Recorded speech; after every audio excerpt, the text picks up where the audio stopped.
নেই, নেত্রী থাকে হিন্দুস্তানে, কর্মী নাচে গুলিস্তানে। যাদেরকে রাজাকার বলা হয়েছিল তারা কেউ পাকিস্তানে যায়নি, কিন্তু যাদেরকে ভারতের দালাল বলা হয়েছিল তারা ঠিকই ভারতে পালিয়ে গেছে। এই থেকে বোঝা যায় প্রকৃত রাজাকার কারা। আজকে আপনারা দেখতে পাবেন আওয়ামী লীগের 0 পয়েন্টে আন্দোলন ঘিরে কিছু অদ্ভুত ও হাস্যকর ভিডিও। তাই আপনাদের সাথে আছি আমি ছিয়াম, আপনারা দেখছেন অস্থির বন্ধু। দেখা না দিলে বন্ধু কথা কইও না। আপনি দেশে আসবেন না, বাইরে থেকে আমাদেরকে নির্দেশনা দেবেন। এই ধরনের কাপুরুষোচিত যারা রাজনীতি করে। কানা দিলে বন্ধু দেখা না দিলে বন্ধু কথা কইও না। ফুল ফুটেছে আপারও মনে, পুরাতন হারিয়ে এখন নতুনের ছোঁয়া পেয়েছে। আমি শেখ মুজিবুর রহমানের দল করি, আমি মরিয়ে গেল আমার কোনো আফসোস নেই।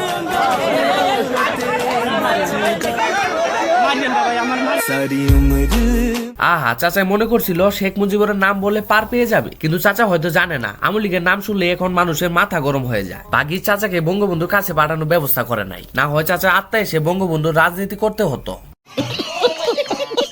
যেখানে তাকাবেন হার নেত্রীর নাম দিয়েছিল তো বটেই। হারুনের ভাতের হোটেল 15 বছর পর হারুনের সমাপ্তি ঘটলো। পালিয়ে গেলেন, যে বাহনে করে পালালেন তারও নাম দিয়ে হেলিকপ্টার।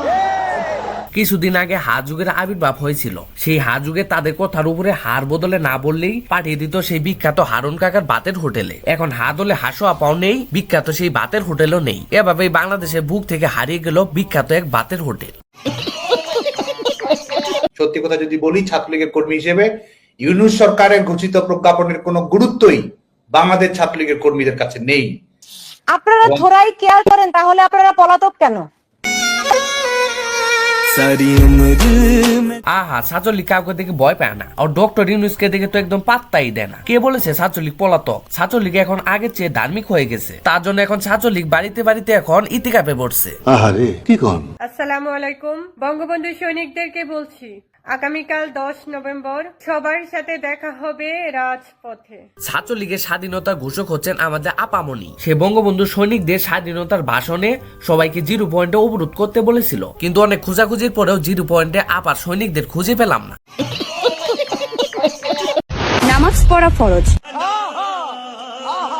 কিন্তু ছেলেরা নামাজ পড়ে না, অজুহাত খোঁজে।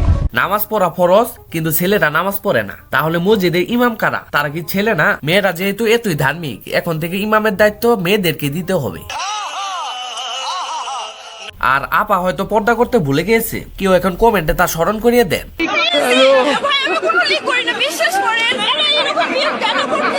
আহা, আপায় গুলিস্তান চোখবাজারের ইমাম, সে ভাজা মাছটা উল্টিয়ে খেতে পারে না। আপা আমার আন্দোলনে আসতে চায়নি, কিন্তু তার পা ভুল করে আন্দোলনে নিয়ে এসেছে। এখন কেউ তাকে ভুল করে ডিম থেরাপি দিয়েন না। তোর মতো কুলাঙ্গার যেন কোন মার গর্ভে জন্ম না নেয়।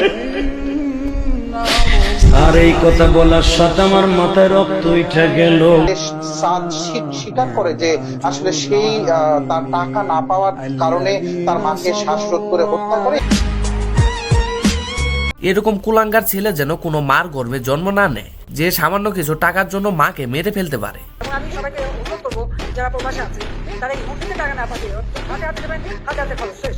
যারা দিলেন সে হয়তো খরচ করে পরে দেখা গেল নিজের জন্য কিছু নেই। আপনাদের দিয়েই তো দেশ চলে, আপনাদেরকে তো মাথার উপরে রাখার কথা, অপরাধী করে রাখবে কেন? আপনারা কষ্ট করে টাকাটা রোজগার করে আনেন, দুর্ভাগ্য হলো দেশের এই টাকা আরেকজনের পাচার করে আর নিয়ে যায়। প্রবাসীরা বেশি কিছু চায় না, তারা শুধু চায় তাদের যেন বিমানবন্দরে মিথ্যা হয়রানি না করা হয়। আর ভিডিওটা কেমন হয়েছে অবশ্যই কমেন্টে জানিয়ে দিবেন। ভিডিওটা যদি একটু ভালো লাগে অবশ্যই চ্যানেলটিকে সাবস্ক্রাইব করে যাবেন।